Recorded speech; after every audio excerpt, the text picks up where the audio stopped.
Before we get too far into this, something I didn't even catch. Taylor Ward, a broken hand. He's going to be out 1 to 2 months. Ouch. Angels just getting dotted with injuries. Otani, Trout missed a little bit of time. Nothing significant, just a game, a couple of games here and there with injuries. Why does that matter? Because Taylor Ward's second in batting average. Remember, we just talked about that. Jordan fourth. Devers got a sizable group of people batting above 300. In terms of home runs, Trout obviously leading the charge. J-Ram is second. You got Bo, Judge. You have like the guys you typically expect to see. Joey Meneses traded from the Nats to the Twins. Okay, we'll see that. Stanton, 22 home runs. Renfroe, 22. Josh Bell, big addition for Cleveland in terms of the way things are going for them this year with 22 as well. You got some other guys going down there. Whoa, I see Diaz. I did 20. Pulled leg muscle. Trying to carry the A's offense is probably why. 20 home runs, that's really impressive. Runs driven in, Trout likely the first to 100. Bo, J-Ram, Judge, like these are typical guys you expect to see up here. No one that really, well, Renfroe maybe, but no one that really is a big surprise. Stolen bases, high KF. I'm trying to show some love here. Remember, Rosarina out for the year. And it's crazy. Rosarina's out for the year, yet Tampa's still right there in the thick of things. Clearly a huge loss talent-wise. Most walks, no shock, especially with these two. Kwan having 55 mean time per second is actually pretty surprising. Bo, Vlad, 270, 20 home runs, 58. Okay, like I haven't seen him up here yet, so I was concerned that maybe he might have got hurt. OPS, I mean, Trout, shocker, I know. Pitching wise, wins. Pablo Lopez, 13. You got a group at 12 and group at 11, but look at the 11s. You have 3 Guardian pitchers. Probably a big reason why they lead the Central, pitching. Yankees, Cortez, and Rodon, again, pitching. Saves, Brock Burt, Romano, Clase. Teams that are in the playoff hunt, minus, well, I guess they're in the playoff hunt too, just a little, and they're a little far back. Munoz is probably the outlier, but he's pitched really well. Just, you need your team to give you runs. ERA. DeGrom leading the American League in ERA. I'm not really surprised by that. No one should be. You've got 2 pitchers for the Rays up there, 2 for the Yankees up there. Luis Castillo. Really good season in terms of, I'm sure the metrics, just not with wins. Shutouts, Cole at 4, Manoah at 3. Man, Blue Jay fans would love to have that IRL. And then K's, no surprise that DeGrom leads the American League in that. Complete games 4. Imagine he had 4 shutouts, he should. And then whip. 2 guys sub 1, Tyler extremely close. And then even on the fringe, you've got some other really good pitchers there. Cortez, DeGrom, Severino. And lastly for the American League, WAR. DeGrom leading, not a surprise. You got 2 Yankees, 2 Rays. Again, this is why their records are as good as they are. Batters, Trout, of course. He's the MVP leader. Probably no surprise that he is number 1 in WAR for the American League. So let's look at the National League. So Brian Reynolds pretty much off the list for the rest of the year. Unfortunately, with the injury, it would have been cool to see if he could get to 400, though. So got some pretty solid names up here. Tatis, we talked about the race and the awards, or with the, when we were talking about the awards. Freddie Freeman, Manny Machado.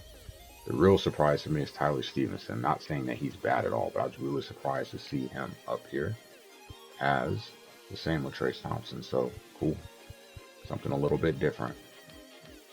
Home runs, Tatis, pacing the National League. Oh, look at this guy. Familiar. I'm sure I've heard of him before. Second in the National League with 28, tied with Mookie Betts. Christian Walker, good season, tied for and fourth. And then you've got Tellez and Adames. kind of hovering down there in the middle part of the top 10. Riley, Lindor, cover star, Jazz Chisholm. Runs batted in, Tatis will definitely be the first to 100. Damas and Tellez, as I was saying when we were looking at awards, they're carrying Milwaukee's offense, trying to will them into the playoffs. They've combined for 160 runs driven in. You know what's even crazier? Soto and Machado and Tatis, between the three of them, 238 runs driven in, like that math. 238 runs driven in between the three of them. Wow, you talk about being the offense. Don't pitch to those guys, but I'm sure you have no choice given the lineup and other guys producing, obviously, because they're not just driving in themselves, driving in their teammates. You got Betts with 69. Stolen bases, Birdie with 30 or 28. Him and Turner will probably be in the race for that. Edman, it's the first time that I think I've ever had a Cardinal in the top 5 in stolen bases. Probably since Edgar Renteria. It's been a while. So we're talking all-star baseball on the Nintendo 64. That long ago. Props to Tommy. Base on balls, Alonso, Soto, great at drawing walks, no surprise there. OPS, Tatis, definitely no surprise there, given how he is the leader in the MVP hunt. Trace Thompson, though, being third at 985, definitely a surprise. Definitely a surprise. And then you've got some guys you expect to see: Soto, Machado, Betts, Freeman, Lindor 11th, Acuna 2nd. Not bad. Wins: Montgomery all by himself with 14. Burns tied with Waino. Obviously, we have a lot of wins. We lead the MLB in wins, so we probably have guys up here. Flaherty tied for 4th. Miles tied for 9th. So we've got everyone up here except for Steven Matz. Shocker. Burns, though, Cy Young favorite right now. Saves. Not a huge gap, but Hader's 3 back. But then there's a gap between Hader and number 3. But obviously, again, that comes down to wins. We are the 2 teams with the most wins in the National League, and it's a pretty sizable gap. ERA, only one guy is sub 2. Strider, saw that great game that he pitched against Cleveland, the Angels, 2.26 ERA. Sure, that kind of helped lower that number some. Stroman, 2.45. Nick Martinez, talk about surprises, 2.54. So you have guys that are trying to carry their teams into a wild card spot: Stroman, Peralta and Burns, Zach Wheeler, and hell, Logan Webb too. A lot of guys with a sub 3 ERA. Lots. Pretty cool to see.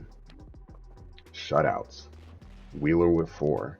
See, for the Cardinals, got to go down a ways. Our big 3, Matz has a shutout. Huh. That's interesting. Flaherty doesn't have a shutout, but everyone else on the staff does. Interesting. Hunter Green has pretty much led in Ks for the entirety of the season. No surprise there. Strider, again, he just pitched, so that probably helps, but Burns tied for 2nd. Woody right behind them. Blake Snell right behind too. Strasburg, no, I wish he was still able to pitch in real life. Game-wise, though, still pitching really good. Complete games, Wheeler with 5. Whip, 2 guys with a sub 1 whip. Look how close it is to 0.93 and 0.94. Very, very impressive. Speaking of impressive, Tyon and Stroman, 0.01, 0.1, 0.01, 1.03. So right there, big reason why the Cubs are in prime position or in the front running position for wild card spot. And then you have Flaherty and Waino down there too. So Cardinals pitching has been really good this season. You can see why. Reflected in WAR as well. Montgomery leading the National League in WAR. Nice gap. Miles right behind. He's tied for 3rd, but he's right behind Burns at 3.9. I wonder how far you have to go to get to 15th. Man. This is crazy. Mats is actually worth more than Wayno. It's where wins become an interesting stat. You can see 13-2 for Wainwright, pitched 130 innings. He's got a sub-3 ERA, a WHIP of 1.09. Mats, fewer innings, worse ERA, worse WHIP, but he's worth more. Interesting. Flaherty, 3.1, had a really hot July, no surprise. Batting wise, Reynolds still up there, 4.4. People are trying to catch up to him. Walker, 4.9. Machado, 4.3. Interesting one is Tatis. There's your MVP, but because of his lack of ability to field, he drops to a 4.0. When obviously the de facto MVP based on his hitting stats. First Cardinal you see, Carp, 20th. Usually it's a pretty low number for him, honestly, but we'll take it. Mullins, 16. I wonder if he'll have any impact down the stretch for them making the playoffs. Ian Happ as well. Wonder if he has impact on them being able to turn things around and make the playoffs. Guess we'll find out.